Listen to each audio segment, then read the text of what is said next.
That lady in the TV is not my sister.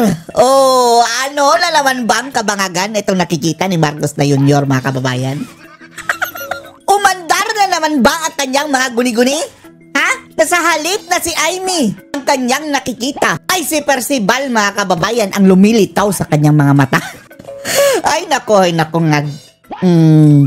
Kaya naman nasabi ni VP Sara, mga kababayan, na ang mga aksyong nito ni Bongbong Marcos, mga kababayan, ay manifestasyon na ng pagiging addictus benedictus. Yan mismo ang sinabi ni Sara. Lalong-lalo na yung mga mga kababayan, parang pang-gaslight sa kanyang sariling kapatid para lamang pasinungalingan, mga kababayan, ang kanyang kabangagan. That lady, sige, kung hindi mo kapatid si Amy, mukhang mas kapatid pa siya, mga kababayan, nitong si Percival ng iwi. Pareho silang iwi, mga kababayan, Gayon pa man, panoorin po natin itong sabi ni VP Inday Sara Duterte, mga kababayan. Nakita ko na sinabi niya na... Sinabi niya? Hindi siya yan. Oh, hindi si Amy yan. Sino? Kung hindi si Amy yan, baka si Percival, mga kababayan. And sa tingin ko, she's not my sister. it fits the profile of a drug addict. Oh, it fits the profile of a drug. Yan mismo, mga kababayan, ang profile ng isang addictus benedictus. Naging-gaslight yung mga mahal nila sa buhay. Na kapag sinasabi nung mahal nila sa buhay, may problema ka, sasabihin binabaliktad, nila parang ang pinapalabas ngayon BBM, mga kababayan, si Amy ang may problema. Wala akong problema, ikaw yung problema. Yan, ganyan kahirap, mga kababayan. Kapag may isang addictus benedictus sa iyong pamilya, buong pamilya mo ang magsasuffer. It's a very characteristic response of a drug addict. Of addictus benedictus. Ginagaslight nila yung mga nagmamalasakit sa kanila. My take on the demand to take a blood test for hair follicle test government official, for all government officials, namely bangag, especially the president. Nakatali yun sa kanyang oath. When he took the oath as president, he said there that I consecrate myself to the service of the nation. So, at saka no-oath niya, mga kababayan, yung trust sa people. Lahat gagawin niya para makuha ang trust ng people. Para ipagpatuloy ang kanyang mandato. Paano na yan? Simpleng request, mga kababayan, sa people. Ayaw. Sabihin nun, ibinibigay niya yung buhay niya sa bayan. Baliktad Ngayon, mga kababayan, lumalabas na ang bayan ang nagsisilbi sa kanila. Parang mga hari at reyna, mga kababayan. So, ibig sabihin nun, ang nagmamay-ari ng buhay niya ngayon ay ang taong bayan. Baliktad. Para sa kanila, mga kababayan, hawak namin ang buhay ninyo. Kahit sino kayo, pwede naming ipakulong. Pwede naming ipatapon sa kulungan. So, kapag sinabi ng taong bayan na gusto namin mag-drug test ka, hindi ka pwedeng humindi. Kaya as president, as vice president. Tapos na sana ito, mga kababayan. Tapos na sana ito. Pero ayaw dahil malamang sa malamang positive talaga, mga kababayan. Hindi ka pwedeng humindi. Kasi that is a question on your competency. To lead. And to erase all doubts on your competency, Inday. Mas gusto silang mag-doubt na lang kayo kaysa mabuking. Magkaroon pa tayo ng ebidensya talaga. Mga kababayan, positive siya.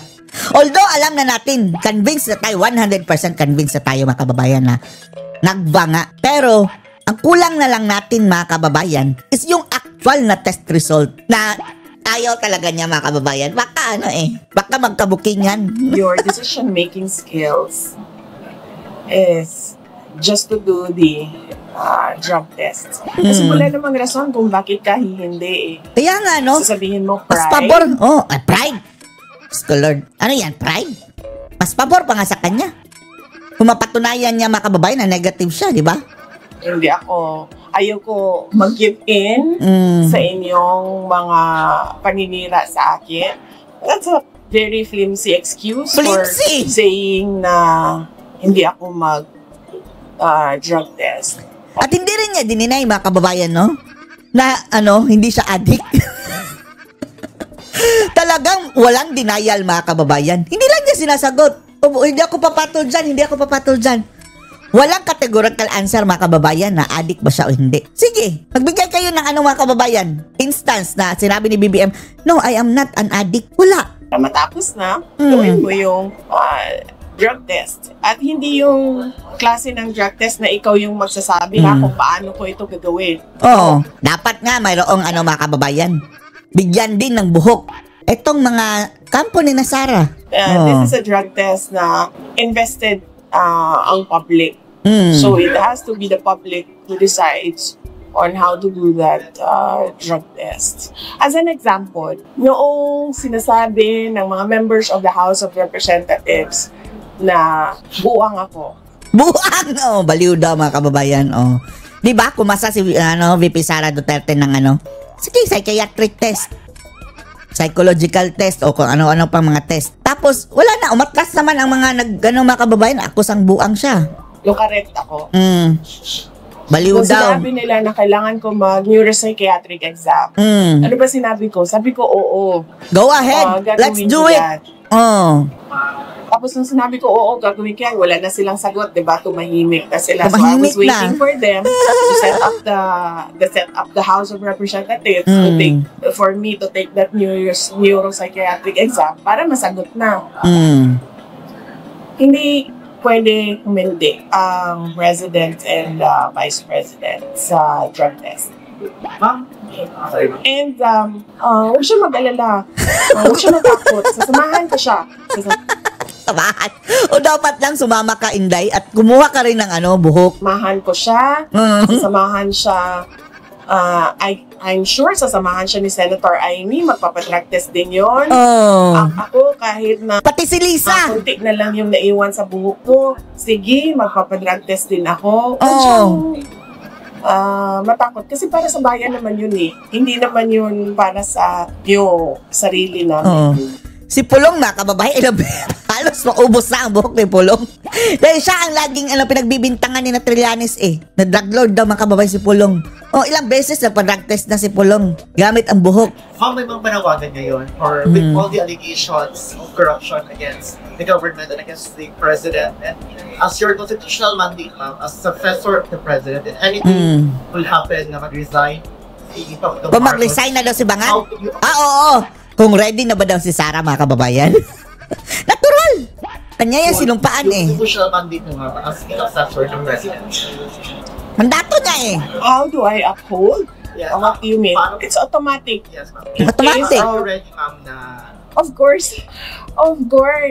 There is no question about my readiness. I presented myself to you when I was a candidate for vice president with the understanding that I am the first in line in succession. Pinresenta ko sa inyo, tumakbo ako bilang vice president, pinresenta ko sa inyo yon. Ngayon is the perfect time, mga kababayan, to take over. Sana nga mag-resign na si Ngagva, mga kababayan, o ma-impeach na yan dahil kawawa ang Pilipinas, mga kababayan. We cannot afford na lalo tayong malugmok sa putikan, mga kababayan, dahil sa mga Marcos na ito. Ang sarili ko at alam ko na first in line ako sa succession, wala nang tanong doon.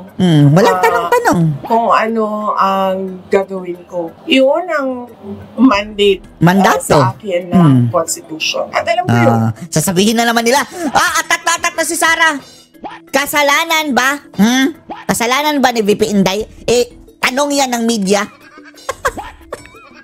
Kakampi nyo, mga medyang iyan, bakit nyo tinatanong? Sinasagot lang kayo. At talagang, siya naman talaga ang rightful, mga kababayan, na umupo. Hindi yung kung sino-sinong mga Ramon Buang dyan. Ramon Ang? Sino ba yan? Ang kapal na mga pagmumukha, mga kababayan. Hindi hinalal ng bayan. Bakit uupo? Nung ako ay tumakbo at pinoto ninyo ako as Vice President knowing that I am the first in line. Your comment po on Makabayan Black's call na Makabayan ang mag-design, clearly po, and then establish a transition council. Your comment? Makabayan Black. Panawagan ng Makabayan Black. Marcos Duterte resign. Sinong uupo? Si Renato Babalo? Ay, Diyos ko. Wala nga yung experience. Magpatakbo nga lang ng mga kababayan ng siguro. Yung isang barangay.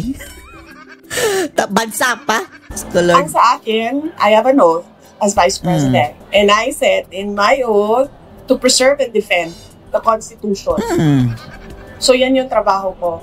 Any extra... Tapos ang gusto nila, si Soto din, mga kababayan. Diyos ko Lord, tuta Soto.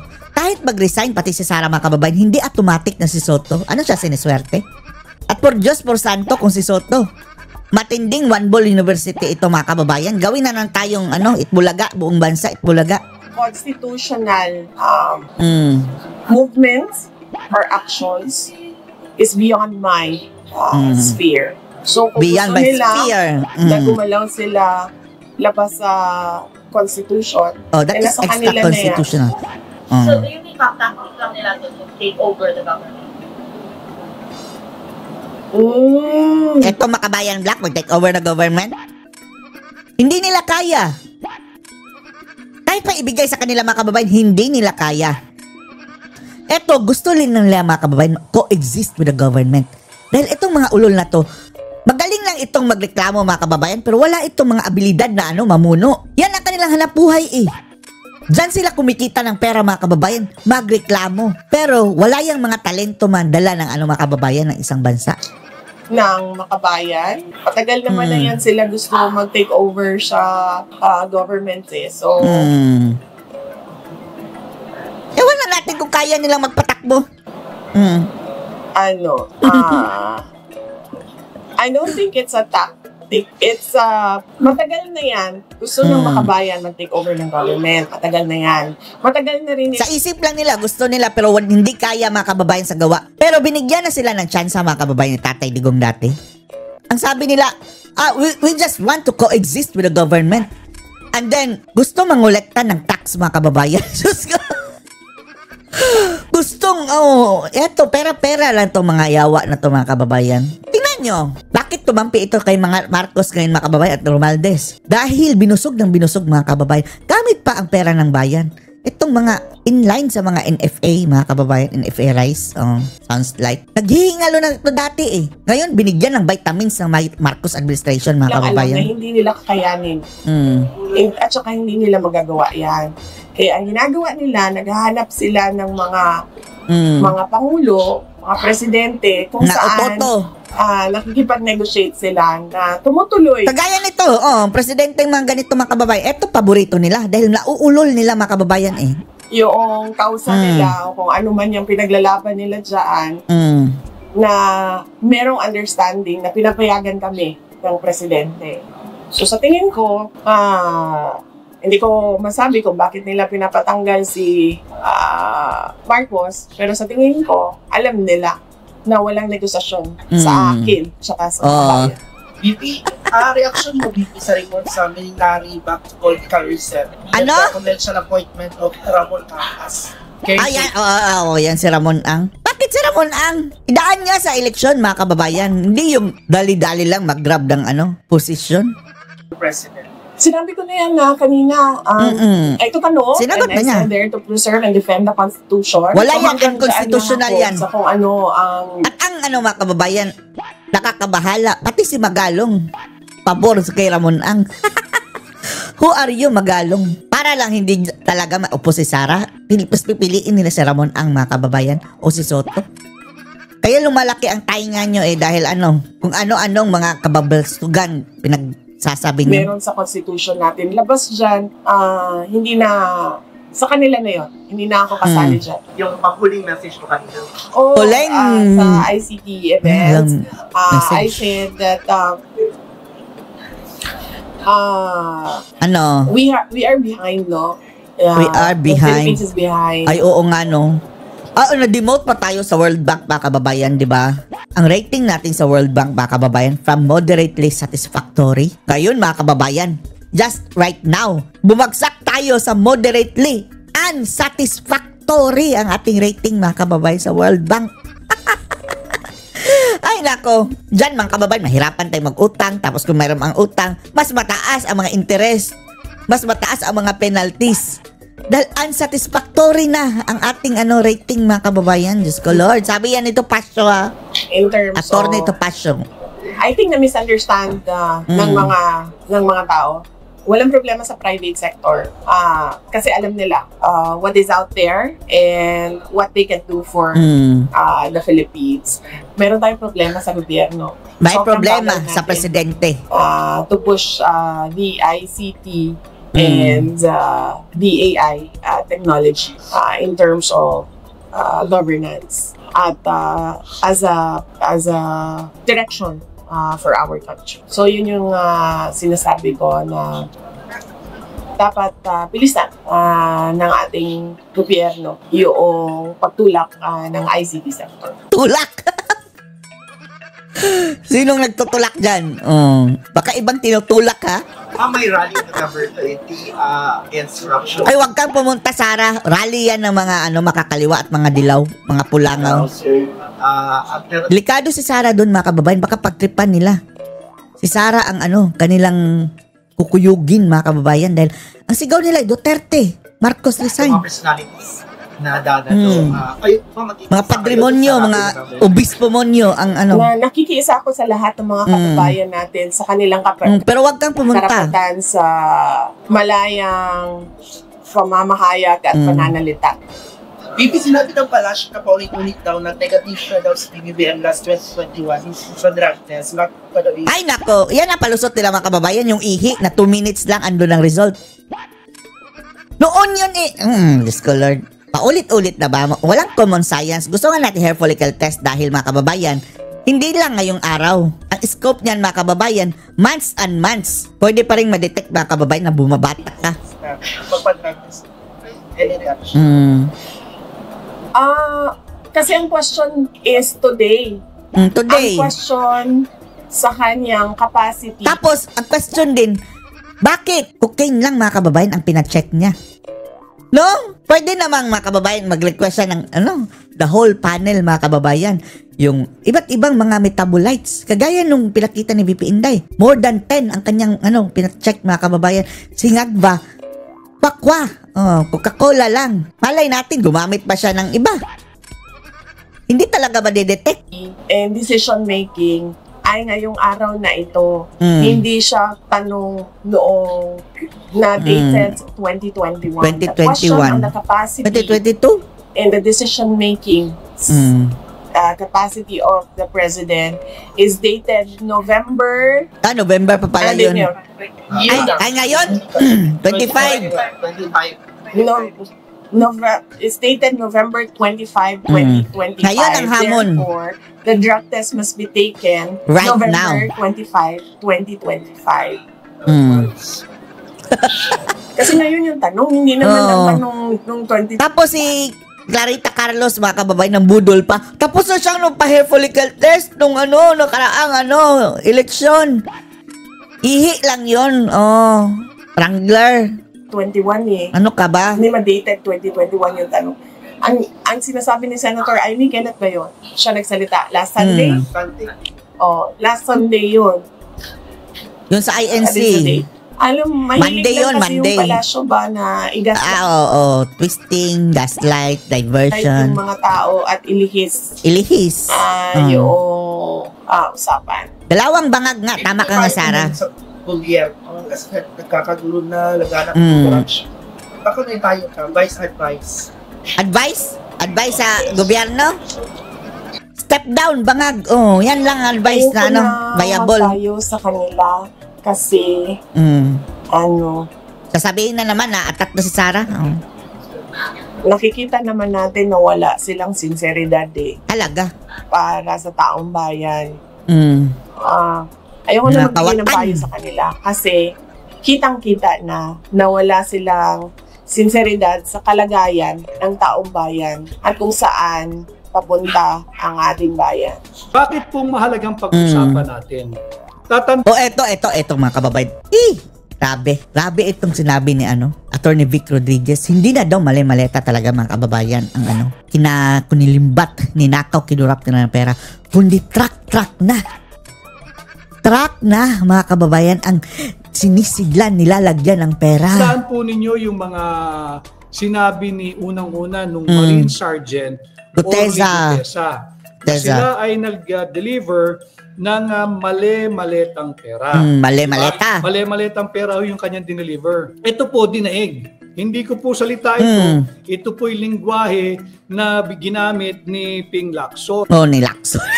si Pisot pa nga mga kababayan na nagsasabing, wala daw kinalaman si Marcos. Ayun pala mga kababayan, kaya pinagtatanggol si Marcos dahil siya pala ang gagawin palang standard bearer ni Bangag mga kababayan sa 2028 yung usap-usapan.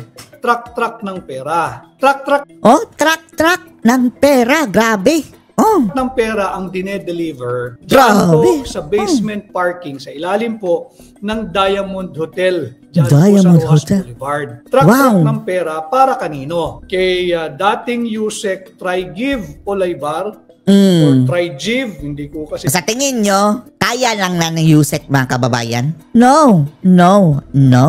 siya kilala eh. Kung ano man ho yung pangalan niya, pakikita ko ho yung larawan. Ni dating Yusek si Try-Give Olaybar at ito pong di umanong kanyang sidekick. Hindi ko alam kung sino si Batman at kung sino si Robin. O kung sino si Robin at kung sino si Batman.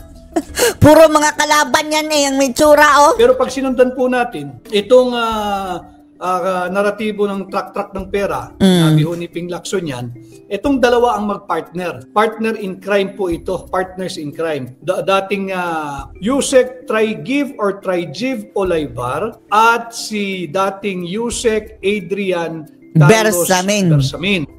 Yung isa po, yung Try-Give, ito po yung nakakulimbat ng sweetheart deal kasama si DBM Secretary Amina Pangandaman. Yan pa mga kababayan, taga Mindanao daw yan, no? Tapos ang Mindanao hindi binigyan ng sapat na budget. Ako Lord, yun pala mga kababayan, sama-samang bumangag. Si DBM Secretary Pangandaman, sinasangkalang na rin po. Mamaya pag-usapan po natin yan. Samantala, ito pong si Adrian Carlos Bersamin, yung Try-Give, hindi ko po alam kung ilang edad ito. Pero itong Adrian Carlos Bersamin, mukhang mas bata po ito. Higit na bata. Pero tingnan naman ninyo ang kanilang kinakasangkutang krimen. Krimen po ito eh. Sabi po mismo ni Senador Ping Lacson. Sindikato. Eto si Lacson. Walang moral ascendancy mga kababayan. Walang karapatan tungkol sa pag-expose ng ganyang mga klaseng mga kababayan. Krimen na siya mismo tinotolerate ito. Nakibangag mga kababayan sa mga Marcos. Diyos ko Lord. Pera. Who are you, Ping Lacson? Dito. Dinaig po yung mali-malitang pera na una na pong sinabi ni Marine Sergeant Orly Gutesa, 'di ba? Paalala ko lang po doon sa kay Marine Sergeant Orly Gutesa, baka ho sakaling makatulong. Yung motto po ng Philippine Marine Corps. Importante po kasi yun eh. Ano yan? Dahil naglalabasan yung mga kung ano-anong balita na may nag-recant, may nagano. Ang motto po ng Philippine Marine Corps. Sana hindi baliktad ito si Gutesa mga kababayan. Sabi ni Aimee, posible na daw mag-recant mga kababayan dahil tinutukan ang pamilya. Ay KKK. KKK? Ibig sabihin, karangalan, katungkulan, kabayanihan, maging bayani kag, Gutesa. Ito po yung motto ng Philippine Marine Corps.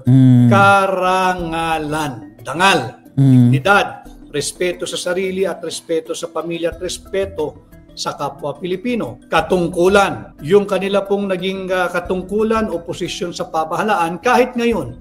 Wala na po siya sa serbisyo. Yung once a Marine, forever Marine po yan eh.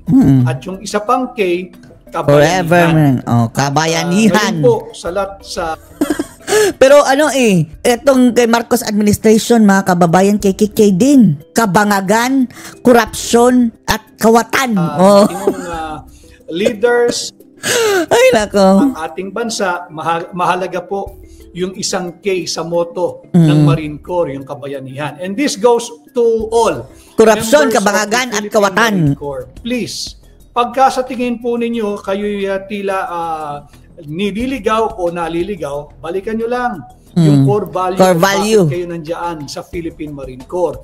KKK, KKK. karangalan, katungkulan, kabayanihan. Sa Ingles, At kabayanihan. honor, mahalaga po yan. Kasi yung honor, tagus po yan hanggang anak at hanggang sa kaapu-apuhan. Honor. Honor, duty, valor. Yan po Valor. ang Valorant. motto ng Philippine Marine Corps. Balik po tayo dito. Dinaig po yung mali-malitang transaksyon o pera na para po kay Saldico, yung dating pinuno po ng Ngayon, truck na. Ano ni Lacson dyan sa truck mga kababayan operations. context? By the way, may linabas na naman kaninang napakalaking implikasyon nun, yung video niya. Tapos, yung dinaig din po yung mali-malitang yung sa video mga kababayan, dating speaker Martin Romualdez. Sa video mga kababayan, si Sandro Marcos, bidang-bida. Bidang-bida. Kurakot daw mga kababayan. Si Jim at si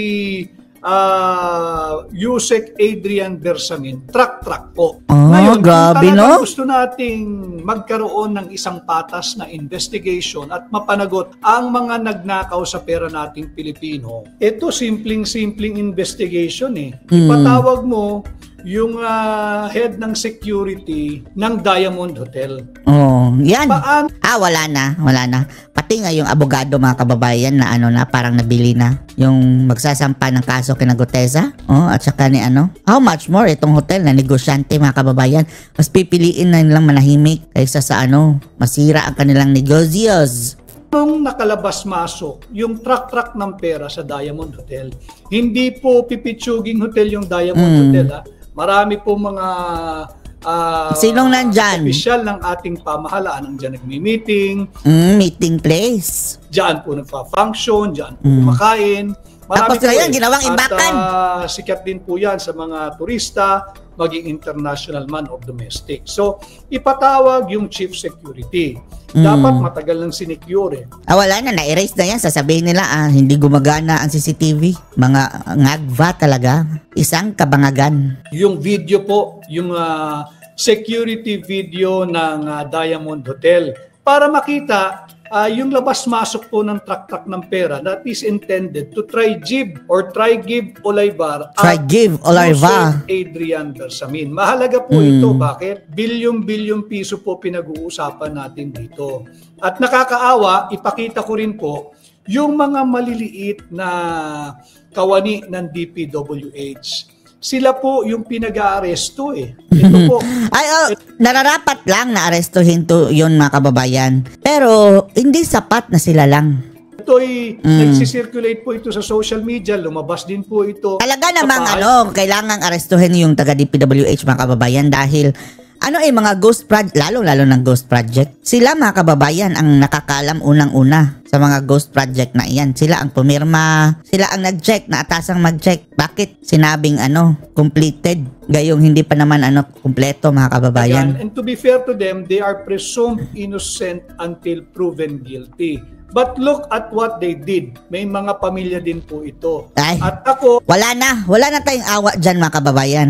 Etong mga ghost project, sila ang pumirma dyan. Nagsasabing completed. So, how come na wala silang alam? Ay nakikisimpatya sa kanila. I don't think these lowly bureaucrats, hindi naman lowly yung minamaliit natin doon po sa baitang ng posisyonan sa gobyerno, ito po yung mabababang nakapwesto sa pamahalaan.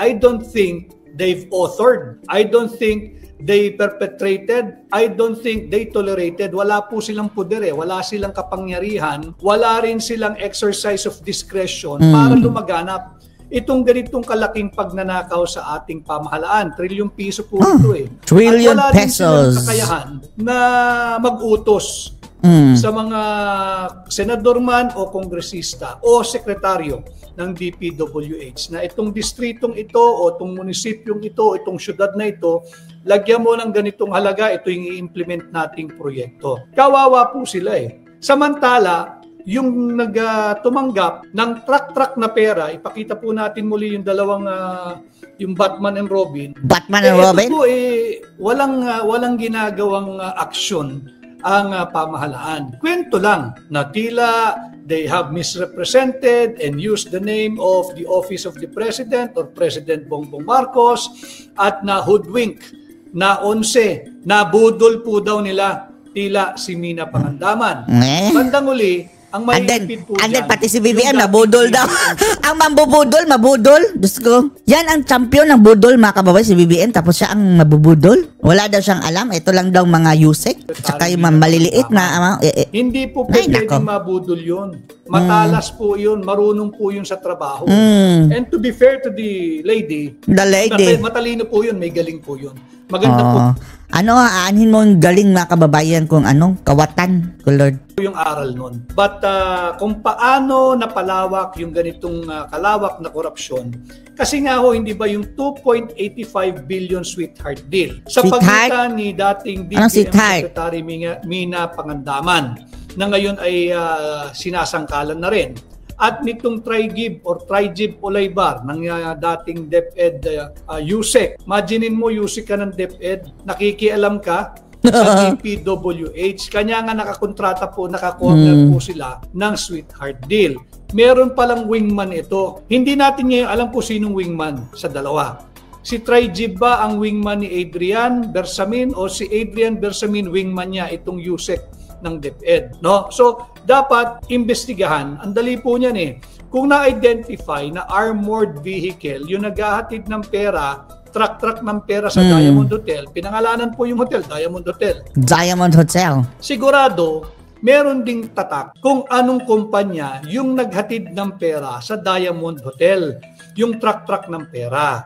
Ipatawag yung chief security ng Diamond Hotel, ipasecure dapat yung CCTV ng Diamond Hotel, ipatawag yung kumpanya ng armored service or yung armored van service at imbestigahan saan ninyo kinuha yung pera. I'm sure may pinagmulan yan. Sa land bank ba galing yan? Kasi oo nga, galing yan sa bangko. Yung sinong nag-withdraw? Gobyerno, land bank lang, bubulwak yan. Land bank ang pagkukuhaan ng pera niyan. Maliban na lamang kung ito ay dumaan na sa isang kontratista. Yung kontratista, maaari niyang gamitin yung kanyang personal bank depository. Not necessarily land bank. Pag na-issue na siya ng bayad, pwede niyang gamitin yung kanyang personal account at doon niya naman ilabas yung pera para lang po magkaroon ng layering. Madali po yan. Bakit? Dahil obligasyon nung mga nagpapalabas ng ganitong mga naratibo sa ating mga Pilipino. Malapit na naman po ang Biyernes, huling araw ng buwan ng Nobyembre at karamihan ay sasahod tuwing katapusan. Hindi niyo pa ho nahahawakan yung inyong pinaghirapan sa loob ng kinsenas. Bawas na po yung inyong buwis. Bawas na ang buwis. Withholding tax. Itong dalawang kulukoy lang ang imposible talaga. Ito talaga sina Marcos, mga kababayan, no? Grabe yung mambudol, no? Lahat na lang, mga kababayan, no? Sasabihin na, sila lang sila lang, wala kaming alam dyan. Ano, kagunggong ka? Purong nagnanakaw ng ating pera. Natila sila yung mastermind. Hindi po pwedeng yan ang mastermind. Imposible pong mastermind dyan. Talaga, imposible. Ang pahayag po nito, para lang po kumpleto tayo ha, inilabas po ito sa news portal ng INQ or Inquirer. Papakita rin po. Romualdez owned din, mga kababayan. Inquirer. At ang source po nila ay si Senador Ping Lacson. Alam na this. Inquirer.net. Paki-ilabas lang natin yung isang photo natin. Yan po, makikita ninyo. Ito po ay sino ba yung mga Poncio Pilatong yan? Inquirer.net. Yung sabi ni Ping Lacson, yung dalawa nakakuha ng kickback from insertions na inilahad ni Zaldico. Pupunta po tayo kay Zaldico. Alam ko maraming mainit sa kwentuhang yan. Yung linahad ni Zaldico kanina tungkol naman sa 50 billion pesos na insertion ni Sandro Marcos. Yung Sandro Marcos! Usapan din po natin yan. Dito muna tayo para ma-establish natin yung kwento ng truck ng pera. Grabe, no? Truck ng pera na. Daig nito si Martin Romualdez at si Zaldico eh. Truck ng pera. Ano na po ito? Sophisticated thievery na po ito. Grabe, no? Mayroon pang mga kababayan, source of income sa House of Representatives. Mayroon pang source of income dito sa kanyang mga usek. Tek na po itong dalawa, gumagamit na po ng arm. Negosyo. Grabe. Pag nanakaw ang Kung negosyo. ninakaw nila, ayaw nilang mahipo ng iba, ayaw nilang mabawasan kahit isang piraso ng 1,000 piso. Grabe. Ganyang kaswapang yan, mga yan. Walang kabusugan, no? Kung naglakaw lang yan ng mga kababayan ng 1 bilyon, di ba? Sapat na yan. Although kahit piso mga kababayan, pero kung hindi lang nila nilubos-lubos, baka makalusot pa sila. Ngayon mga kababayan, wala na. Pero kagaya ho ng pinakita kong larawan kanina, ito po itong dalawa mga mid-level po ito. Mga mid-level. Paano na lang yung mga high level? Kaya po demoralize hindi lamang po ang mga empleyado ng DPWH. Para lang po alam ng ating ng kasalukuyang administrasyon, you are creating so much animosity within your administration. Bakit? Nagagalit na at low moral na yung mga nagtatrabaho ng matino sa gobyerno. Napakabilis ninyong magpapakulong, magpapaaresto, ng mga lowly employees. Again, no, I don't mean disrespect. Lowly in terms of rank po. Yung mga empleyado ng DPWH, hindi kayang mag-author niyan o mag-akda ng ganitong katinding web of corruption coupled with web of lies. Kawawa po iyan. So naging small time itong si Martin at si Saldi kung yung susundan natin itong ibinalita ng Inquirer.net. Truck ng pera. No? So dito, talagang dapat... Ito na siguro, no? Ito na ang paraan na paglaglag mga kababayan ni Romualdez. Dahil ang Inquirer mga kababayan is Romualdez yan eh. So kung pinipilit mga kababayan ni Marcos, idiin ang Romualdez, ngayon ang Inquirer mga kababayan, ididiin niya si Marcos. Sigaan yung Diamond Hotel, ipatawag yung Diamond security, ipatawag yung nagbabantay doon sa CCTV, at sino pa yung mga kasama nitong Trajib Olaybar at Trajib Olaybar. Bakit ang drop-off point ng pera ay Diamond Hotel? Anong significance ng Diamond Hotel? Si Adrian Bersamin ba lumakad ng solo? Alam ba ito ng kanyang... Hindi. tiyuhin? Buti na lang, no? Umalis ka na dyan, Attorney Vic. Dahil kung hindi, malamang sama-samang babangag mga kababayan. O meron ding mga kasabwat na undersecretary or assistant. Wala, lahat na yan sila. Lahat na yan sila. Itong si Adrian Bersamin. Dapat yan, palawakin yung investigation. Huwag natin pag-initan yung mga maliliit na empleyado ng DPWH. I saw one footage, one video in the post of ni Joey Cruz, si Joa De Viv. Meron siyang post doon kung paano raidin yung bahay ng isang DPW engineer. Overkill po iyon. Ang ibinibintang po ron, bahagi dito sa skema ng korupsyon. Wala pong pinatay yun. Nakita niyo naman, nakadraw lahat ng baril ng NBI. That's not the way to serve a warrant. Maglalabas. Hindi naman yan addict eh. Kalangho ng armas kung kilala yung tao bilang armed and dangerous. Kung wala naman siyang kasaysayan o history at ikay magse-serve ng warrant of arrest. OJC nga mga kababayan, may sniper. Overkill po yun. Alam naman natin ang purpose lang po nila ay gumawa ng theatrics or drama at ibigay sa mga manonood nila para sabihin may ginagawang seryoso ang administrasyon ni Bongbong Marcos. Bongbong Bangag. Drama po yun. Drama-rama sa hapon. Agad-agad po nilang sinira yung pintuan. Pati po sa pagse-serve ng warrant of arrest or search warrant, meron po tayong tinatawag na tamang proseso. Rules of engagement. Kakatok ka muna, pag hindi ka pinagbuksan, nakailang katok ka na, that is the time that would warrant that you resort to other means para maka-gain access ka doon sa loob. Yung video yung pinakita, talagang sinisira na agad yung pinto. Kawawa po yung mga ordinaryong tao. Ulitin ko alam naman natin pare-pareho kung sinong dapat ninyong tinutugis. Huwag na kayong magpagamit. kung mali ang iniutos, huwag kayong sumunod. Wala namang masama na hindi kayo susunod sa maling utos. Ngayon, kung kayo naman nais magpabibo, huwag naman pabibo lang. bigat na kamay ng batas ang gagamitin ninyo dahil hindi naman po kinakailangan. So dito sa Pabibo pa mo. Nabanggit po kanina ni Saldico sa kanyang bagong video na may 50 billion na insertion yung Ilocos Norte. Hindi ko lang alam kung ano po ang kanyang distrito yung congressman ng Ilocos Norte. Yan na. Yun na yung kanina mga kababayan na sabi ni Zaldico. So, natakil na. Tapos na natin natakil yan mga kababayan. So, dito na muna. Anong masasabi niyo dito mga kababayan? Na unang-una, ang sabi ni VP Sara, yung mga sinasabi daw ni BBM is manifestasyon na ng isang drug addict. And then ito, kay Atty. Vic Rodriguez, ang kanyang pasabog na truck na pera. Anong masasabi niyo dito? Post your comments below.